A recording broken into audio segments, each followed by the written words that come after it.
Today we are meeting with Batti in our continuing series Sri Aurobindo Ashram, The Early Years. Welcome, Batti. We would, first of all, always we ask, how did you come to the ashram?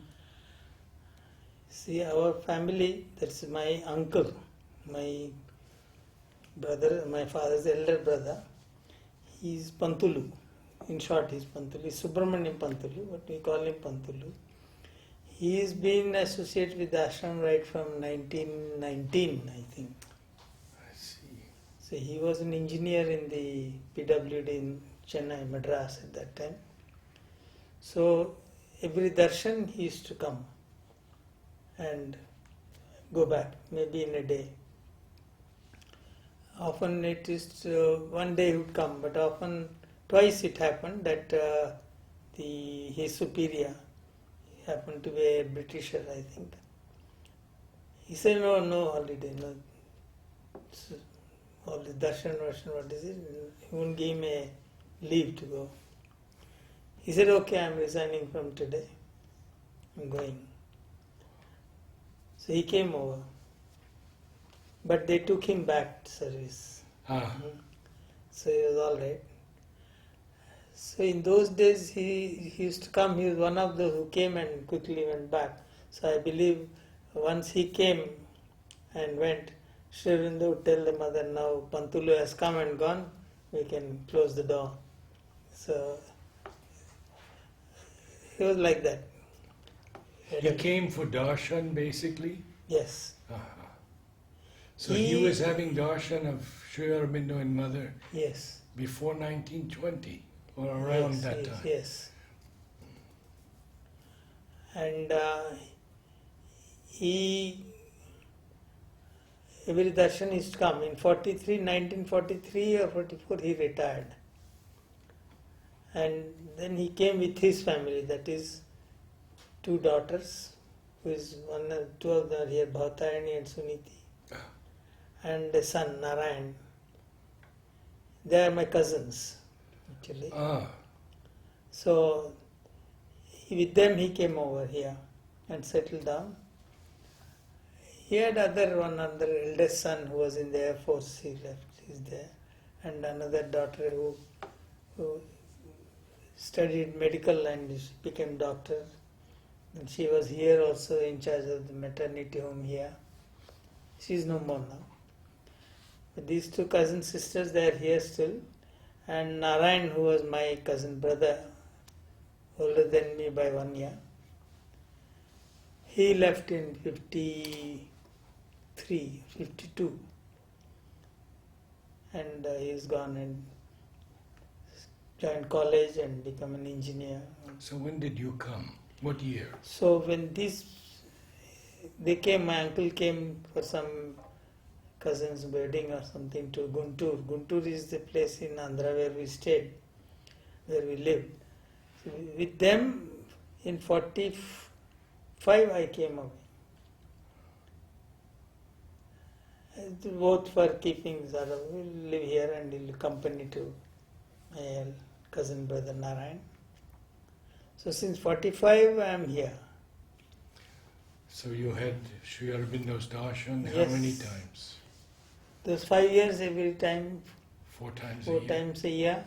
And then from 49 and 50 there was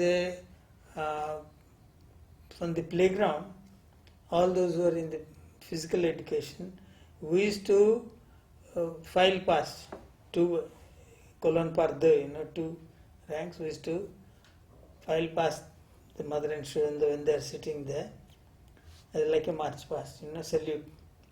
Just past and go. In the room? Yeah. Yeah.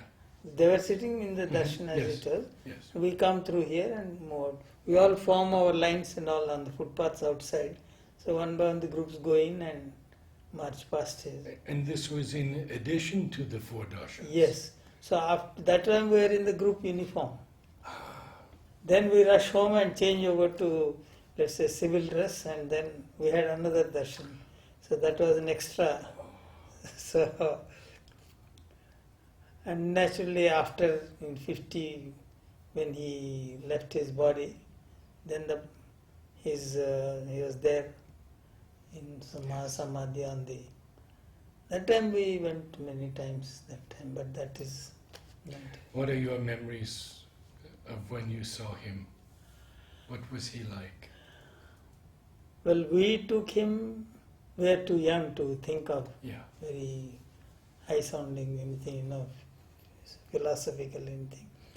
But we found him like a old rishi. That is the impression we had. So we just saw that time once, but we never heard him talk or anything.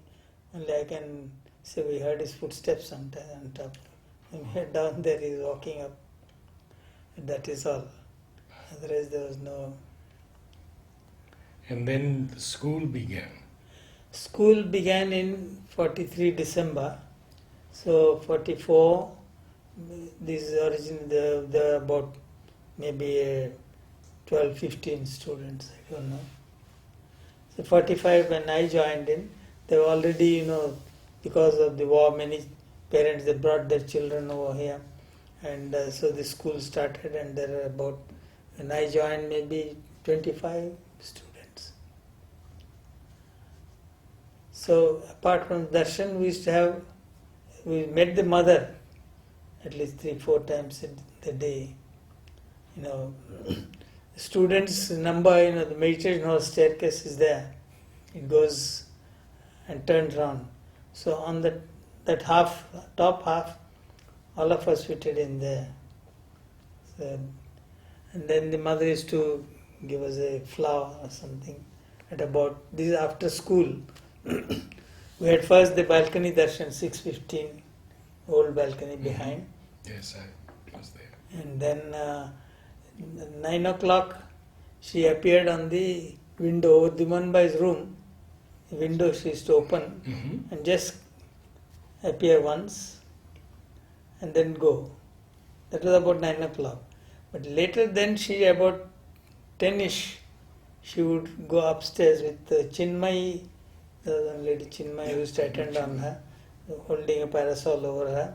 She would come on the terrace. That time this her present room was not there, the top room. Right. So she would come on the terrace and walk across and come on Pavitrada's room, that side of the Samadhi, on that terrace, and she would go back. That was called the terrace darshan. So that you could even see from the outside footpath even. So if we are out of the school or some moving around, we would see her there. And then that was the terrace darshan over. Then there would be a what we call a vegetable darshan. That is all the produce of the ashram. That was only one garden. Kazana was there. So they would bring the vegetables and all in bullock cart would come, and they would place all these baskets. So where Nirodha's room is there, that small veranda like thing, all would be there, and she would come down that staircase, which is the north of some other straight one. That staircase should come and glance at these vegetables. At that time, some mainly young people, they used to stand there, and it was a short, few minutes, and she would go up. That was called the vegetable darshan. Then that was probably the last, except again at night, at about, in the beginning it was at 6:15 or so, she would come on Dimanbai's terrace. She would sit there, and all the elders on the courtyard below. That was the general meditation. Children were not allowed. So we would be in the playground. We play till 6:15. That time no lights and also it gets dark. Before that we come to front of the ashram. We wait. Parents and elders come out. We go home. Maybe a little wash and maybe a little study by 7:15, 30 we are off to bed. But this was before Mother started coming to the playground. Yes, yes. Long before. Yes, Or playing tennis. yeah. That tennis ground didn't exist even. Right. We had only this one playground. Ah, And she did come out in those days. Previous to that, long back, I believe she was going out in a car here and there, someplace. She's visited lake and this. That time lake we had no property even. She used to just go around. One side she took some sadhaks or sadhikas by turn with her even. I think Shahanadi, she writes in her memoirs, something like that. Pavitra drove the car. Yeah, as far as I know, he Yes, was driving at yes. the time. And by the way, only Sumantra had the privilege of driving her from playground to the ashram once. Because Pavitrada was caught up somewhere and came late or something. So she went. Only that's the only person I know who drove. But there was a atelier worker driver, Bala. Mhm. He is always sitting beside Pavitrada. Because once Pavitrada comes in the empty car, he might drive. But with the mother, only Pavitrada. And from tennis ground, all Pranabda would accompany her. So, Tell us a bit about your first years with Mother. you see, we went to all these darshans. I mean, mother's blessings, we used to call them blessings. And the school would close at 8, 11, 15 or so. After the balcony, this was our first. Because the window darshan and the terrace darshan, those were around, or if we had not got a class, or if we happened to be, we went. But at 11, 15, at that, there used to be a general, all the students would go. School is finished, over there. We would go there. So there, she gave each one a flower. There was not much talking or anything. Flower, rarely a toffee sometimes. And that was the time when we, Pranabda had just started physical education, and he was like just teaching others like that. This was 45, 46? Or 46, 47. 47? Mhm. He used to be also in that staircase when she was giving the flower.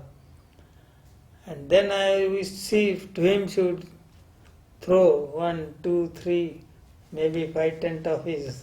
So we just said, well, whatever it, we didn't analyze anything. But we saw that he is getting a. Later on he got closer. And by 47 he was closer to her, he used to be with her, accompany her and stay. She took him in rather. In the room, yes. Yes. And that was so. And then there was another darshan, weekly.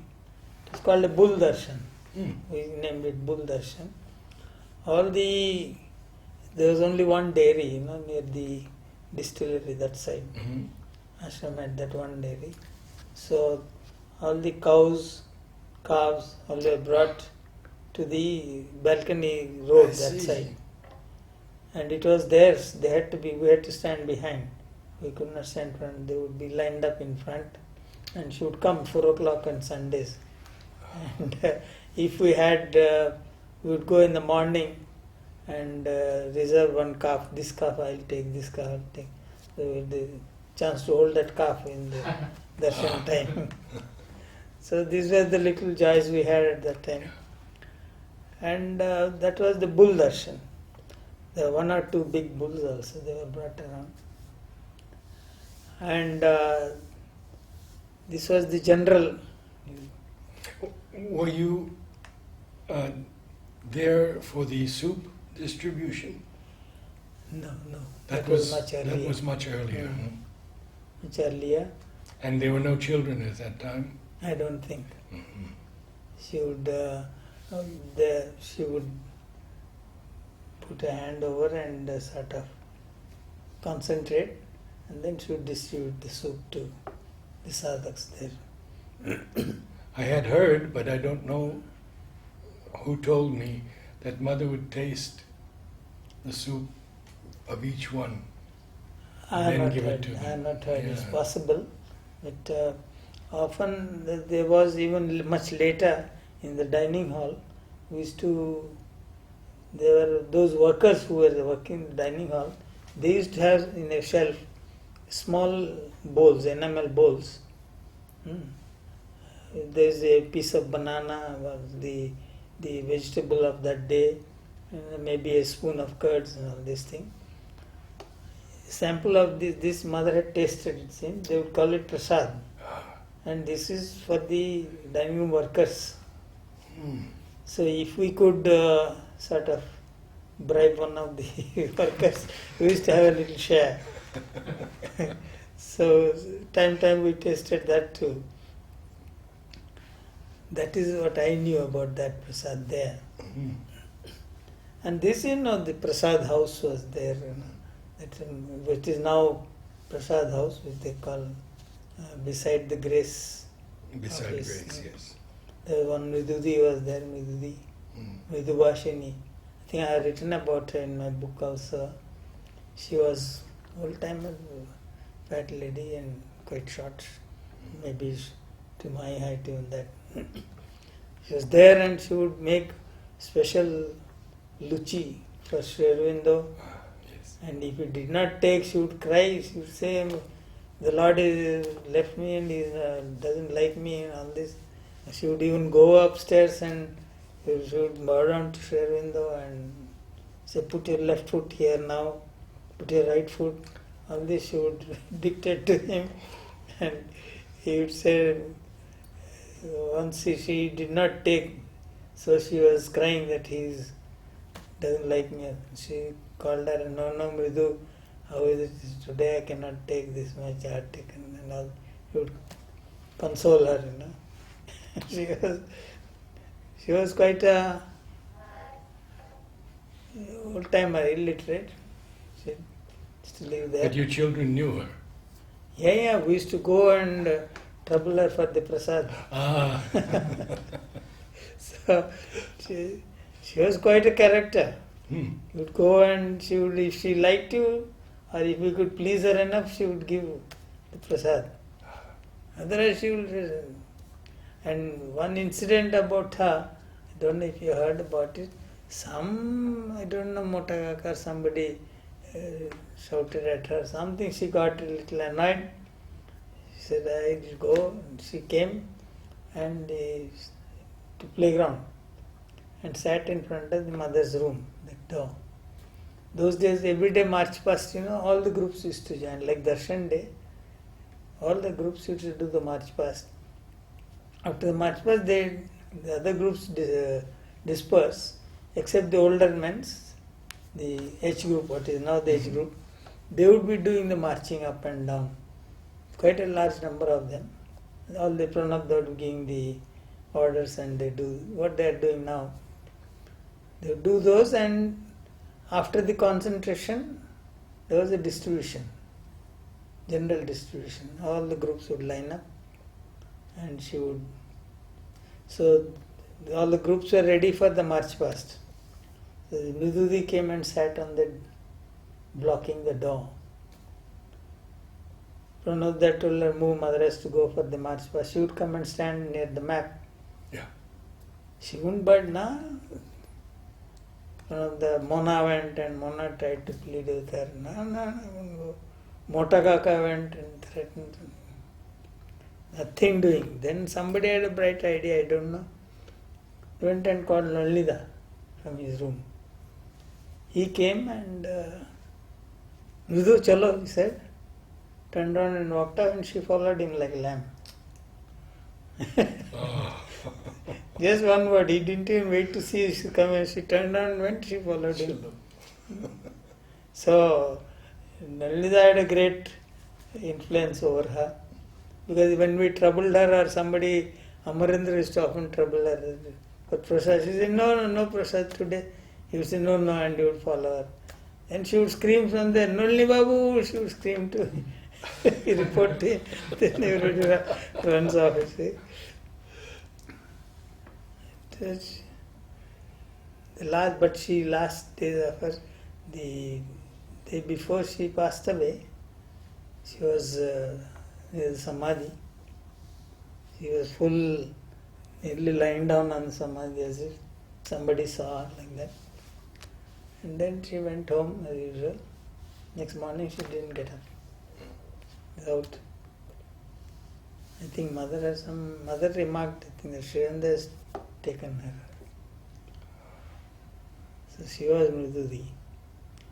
So they were, and ours for, with the mother, you see, we were as children, we knew respect, but we had nothing much like, except if we had problem in this sense, we didn't have any problems. It's just his class, and if sometimes his teachers could scold us, sometimes one teacher actually, we came late to the class. We used to play, it was playground, isn't it? So this 15 minutes interval is there, soup time. Used to go and play some football or something. And teachers sometimes had hard time calling us back when the bell has rung. But it is this. So one of us came back a little later. So the teacher asked him to stand as a punishment. So this next, when we went 11:15 for the blessings, we reported to her against the teacher. She took the teacher to task, no? It should not be. See, even that. So anyway, that was the blessings were, and then when the students got a little more, number was there, we could not fit in there. We used to sit afterwards in 3-4 rows in what you call the darshan room now. You know, when Mother and Shriyanda used to sit, before that long room. Yes. That Shriyanda's room doors were closed, but we would go and sit in this room in 4 rows. And she would go around giving us the flower or something. As you got older, what work did you take up? In those days, we came not for, like many students now, they come for the studies and they think, all right, we'll finish the higher course, and most of them go, though they keep a connection, except 1 or 2 stay back. But those days we didn't think of all that. We came and we were not a student community, something which is separate, but we were ashramites also. And we studied just because we had to study, and that was our occupation. And 4 o'clock when it's closed, we go for playground. And there were not so many rules because we didn't think of rules. We just followed naturally the whole thing. So, where are we? Once we finished our studies, there was no question of finishing studies. We didn't think of that. And most of us were already doing some work. The older ones, I remember Arun Ganguly, they were studying under Pavitrada. They were the higher classes. And Sumitradi, these people, they were already working in atelier under Pavitrada only, workshop. That workshop was inside the ashram, where Chom sits now. There was a lathe and some small tools, and they were working there.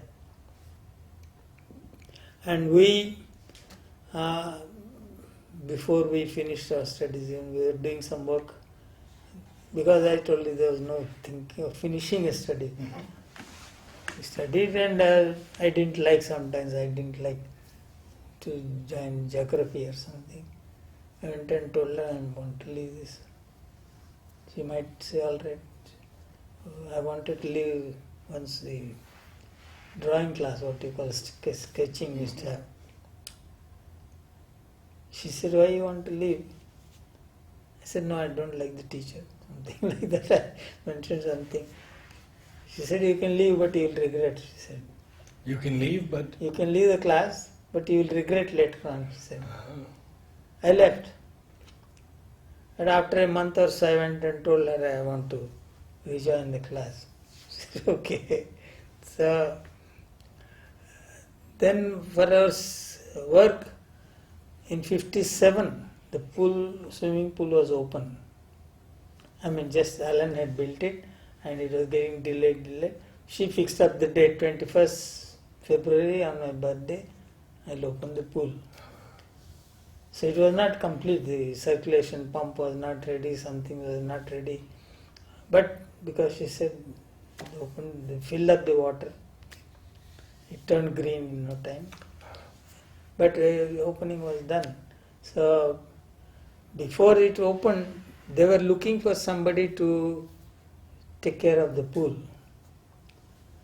And I was standing at that time talking to somebody near the mother's room in the evening, before the general distribution.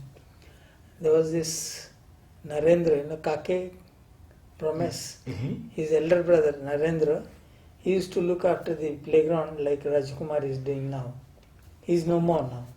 Narendra, he came and told me, hey, why don't you look after the pool? I said, look at the pool, I never put on a pump even, because in the house we lived, there was no electricity. Even for the first 10 years here, there was no electricity in our house. We used to work with kerosene lanterns. I said, what shall I? Never seen a pool. He said, no. And he held my hand and he took a step in. We were near the mother's room. As he stepped in, the mother looked up. She was sitting on her sofa.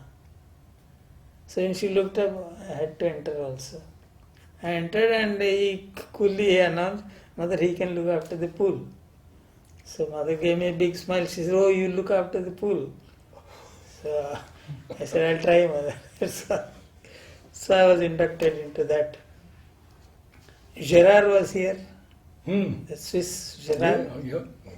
Good friend. So he was pushed into this also, and he and I were the partners for the swimming pool, looking after. We didn't know much about it. It turned green in 3-4 days time. Actually, when the mother came there was no circulation going on, nothing. What water we filled, it was there stagnant like a country pond. It had moss had formed below. But we did the opening. She came and sat there, and we practiced a little before the pool. Wanted practice, Medhanand library. His daughter and son had come at that time from Tahiti. They were Jean and Vero. They were tough looking. They joined us. So they took charge, and somehow we went and practiced in the lake. Morning van would take us to the lake, practice some formation, swimming, this, that. And on the opening day we did this what we practiced in the lake. In the green water? Yeah. And then, because then immediately after it was over, and mother, because I was already appointed as looking after the pool. So just before mother left, Udar was there.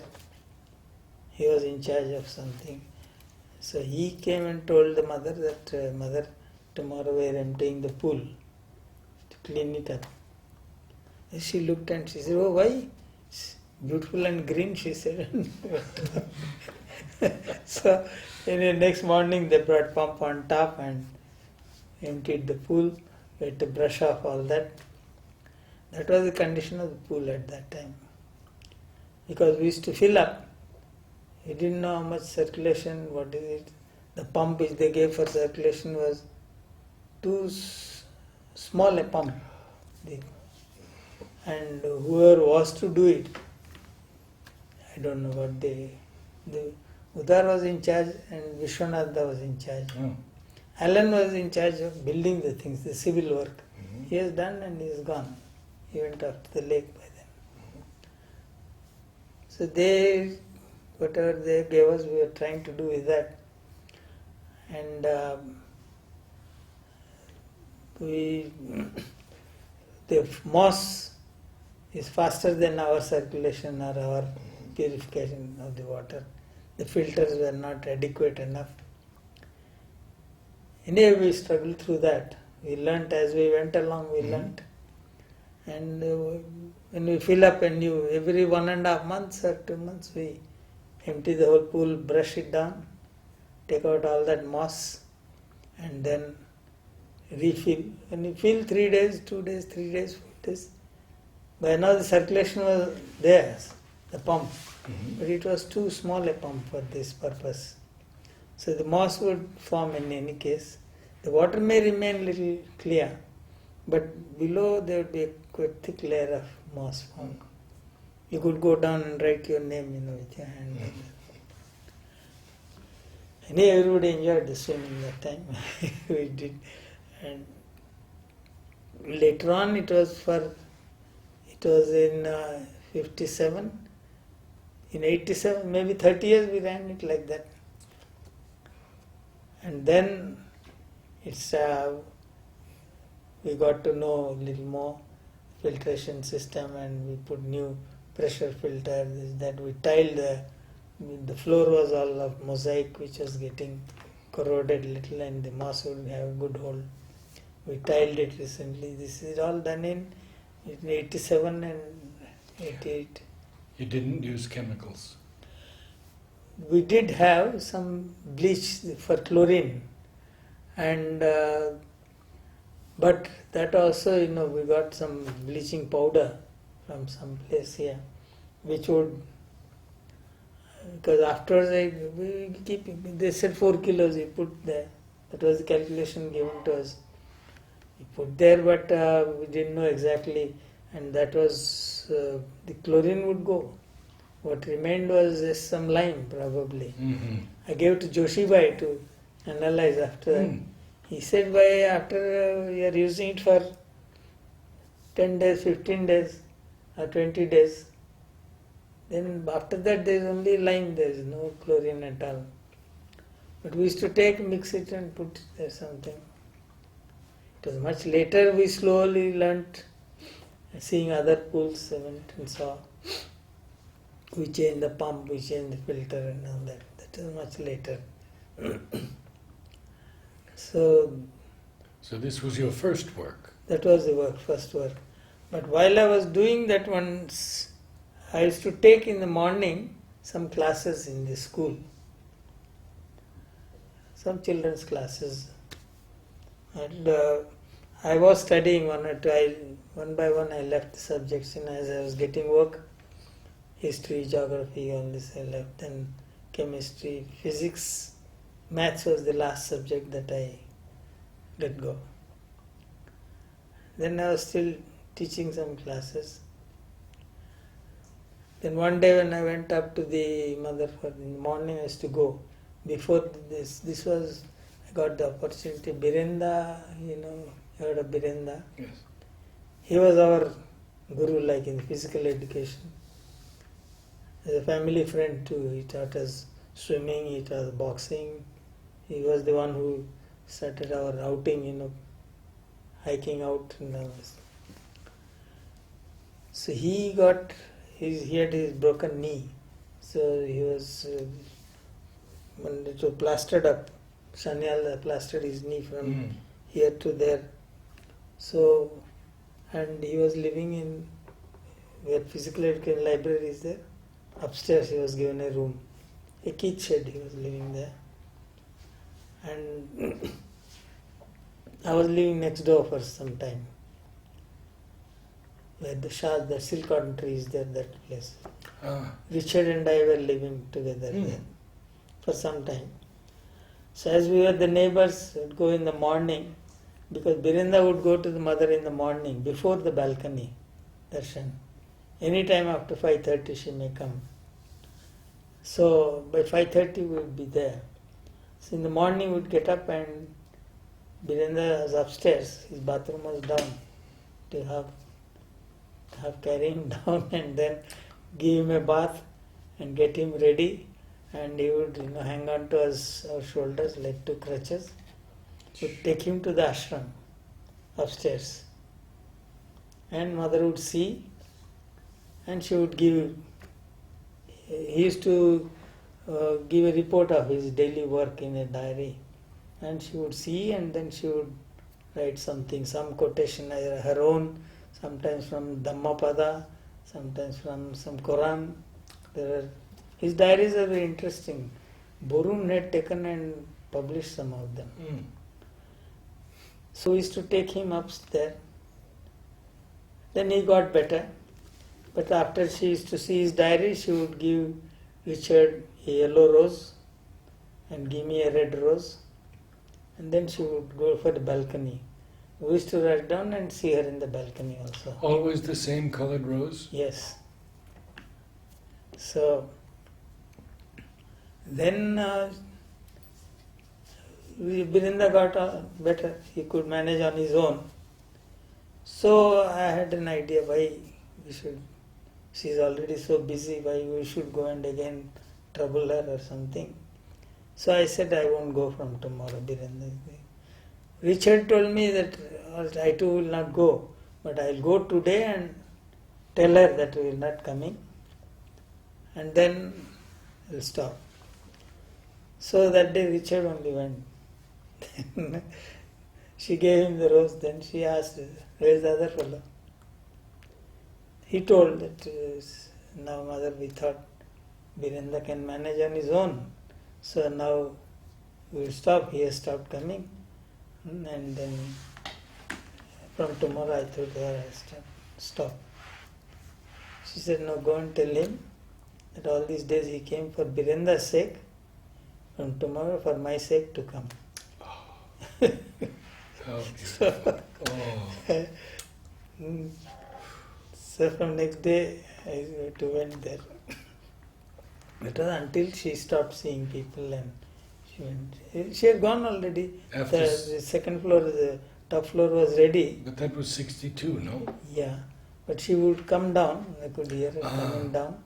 Then she would give us and go to the balcony, and we would rush down and get her in the balcony. Then later when she stopped seeing people, when she was ill and all, the thing was over. We didn't go. Only on birthdays we go. So that was the time how we got close to her. Did you write to her from time to time? Very rarely. When I joined work, there sometimes I had problem there in the work time. So I had written to her, and I told her at one time, like, they're paid workers, say something got stolen. One brass implement, some coupling sort of thing. So I called my workers and told them, see, this is missing. Nobody else is taken. So for me it is simple. It costs 24 rupees or 25 rupees. Each of you, I'll find 2 rupees. I'll get my thing. One of the workers was a very good worker, intelligent chap. He was the best of them. All of them were good. So he said, Ayya, so according to you, we are all thieves. So that got me thinking. I didn't do any finding. So I wrote to the mother. We are lost like this. I should treat the workers as not somebody who is lower than me, but I should treat them as helpers, equal, and I need their help, and I was there for them. That was my attitude towards them. Is that right? And now that this thing has got stolen, should I blame one of them on suspicion, or all of them equally, or is the management to be blamed? So for taking them as friends, she wrote yes.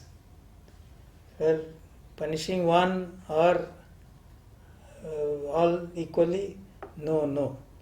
Is the management to be blamed? Yes.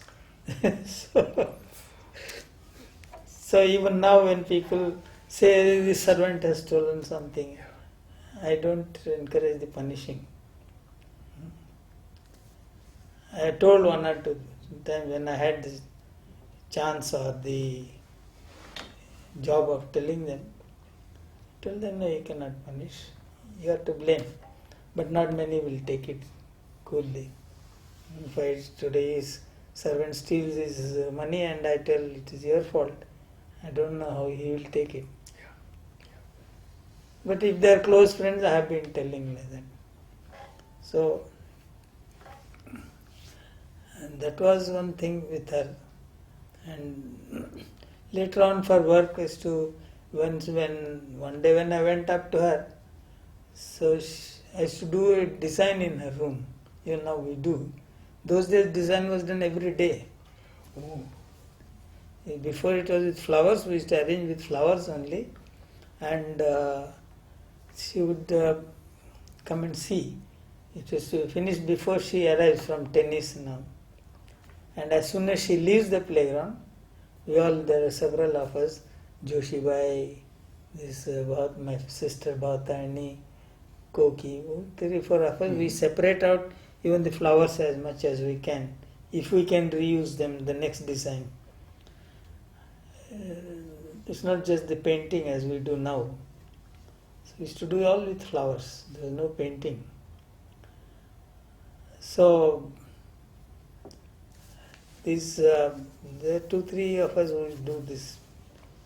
Jayantilal introduced us there. So when I joined, you asked me about the work. Swimming pool work was going on and I was teaching also. So one day she told me, why don't you go and help them in the press? Out of the blue, she said. I said, Mother, I don't know. Nobody told me they need help. She said, no, when you have free time, you go and help them there. I said, all right. But don't leave the design, she said. I said, all right. And then you can't leave the swimming pool. I said, okay. So I used to go to school. On 2 days I had my design. I would after school or after lunch or 11 o'clock I would go and do the design. And other free time, if I have 1 period off even or 2 periods off, I would go to the press, do the working there, in the binding department, Or if there's extra work sometimes to do at night.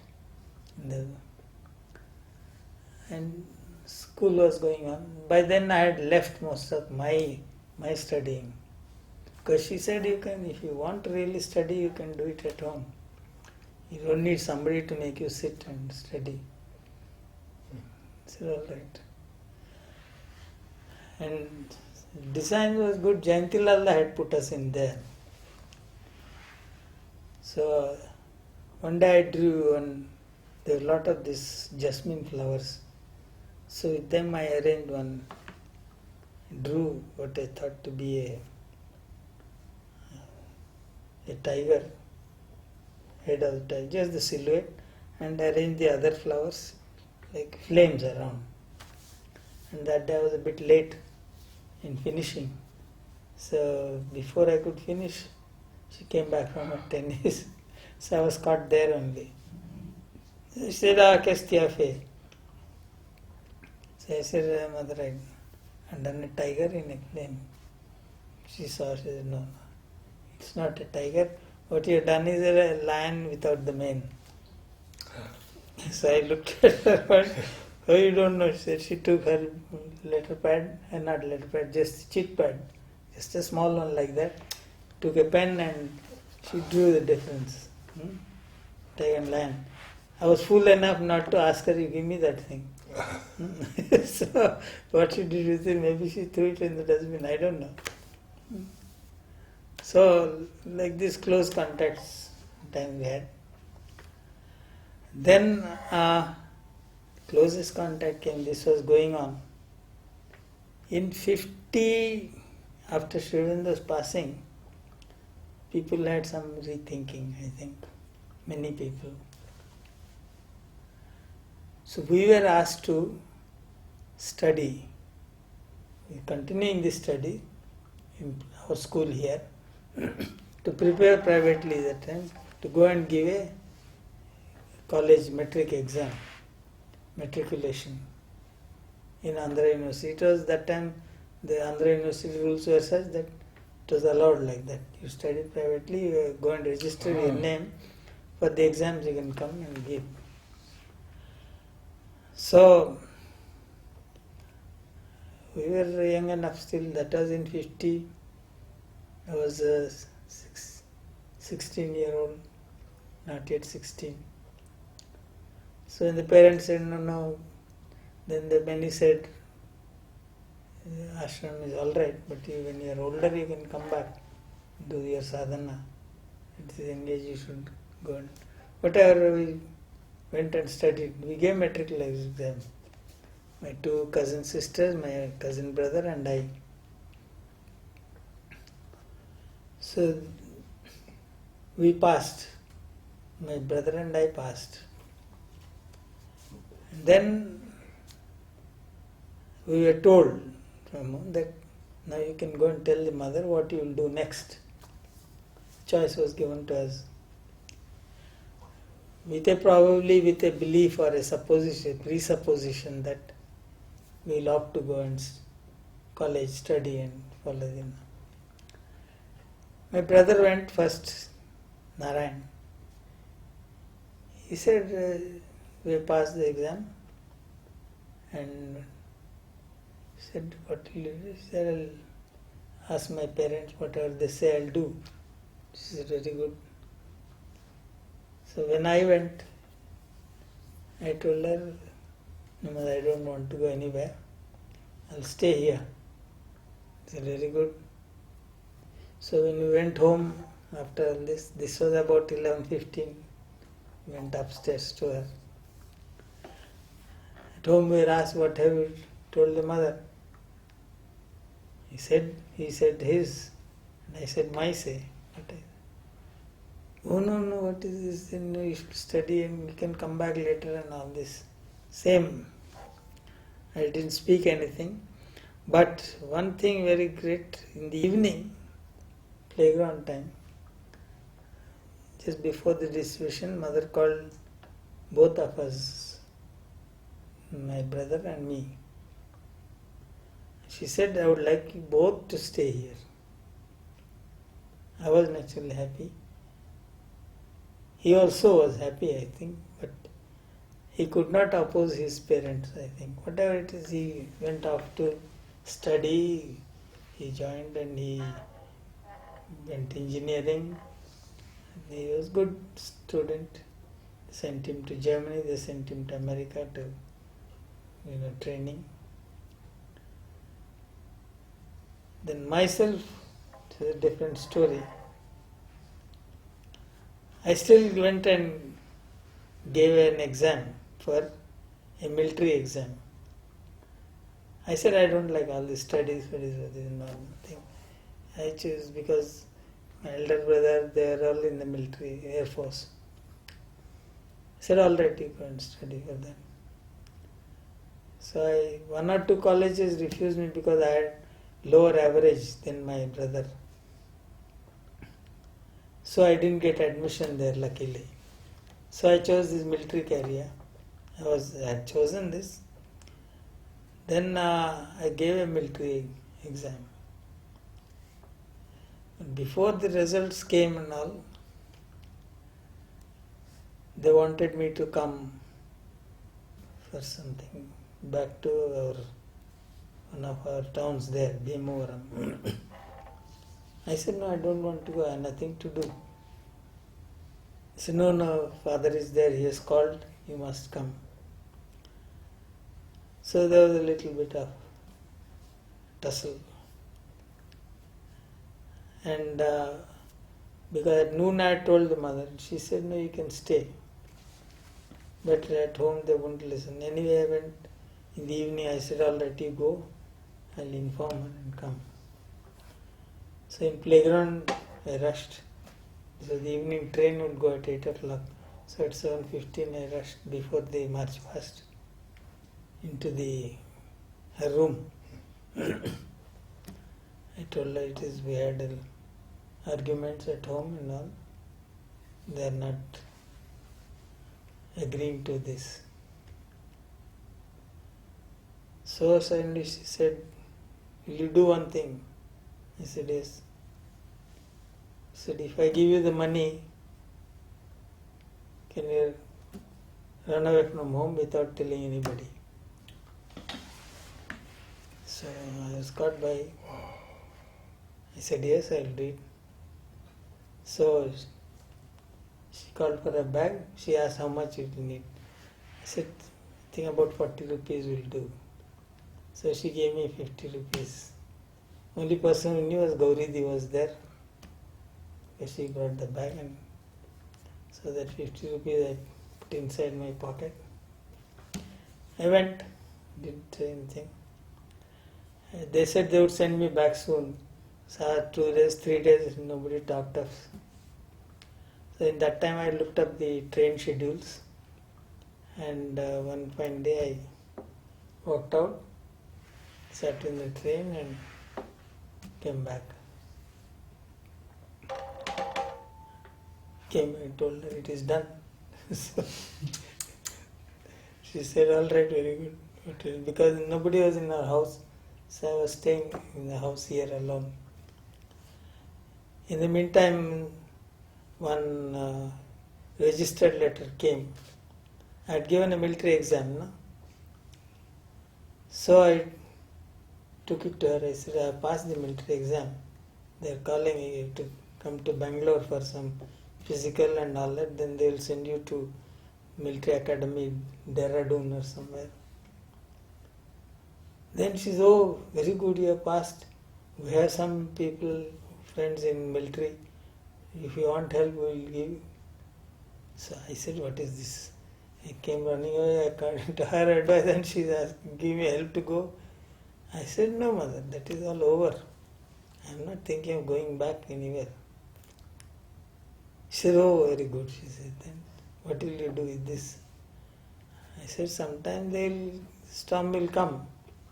She asked me, "Can you face the storm?" I said, "The storm will come sometime. So I'll wait for it and I'll keep it quiet." So I hid it. I didn't say anything about the letter. Then my uncle and dad all come back. And after a few days, another letter came from the military. That way, for those who missed, we are giving a second chance. You should come by such and such train and all this thing. So I took it to her. She said, "Do the same thing," she said. I said, "All right," I hid that one also. Then naturally, the thing won't. They asked me one day when I went home that what happened to the military exam. Because I told you one of my elder brother was in the Air Force. Mm-hmm. So maybe he inquired or whatever it is.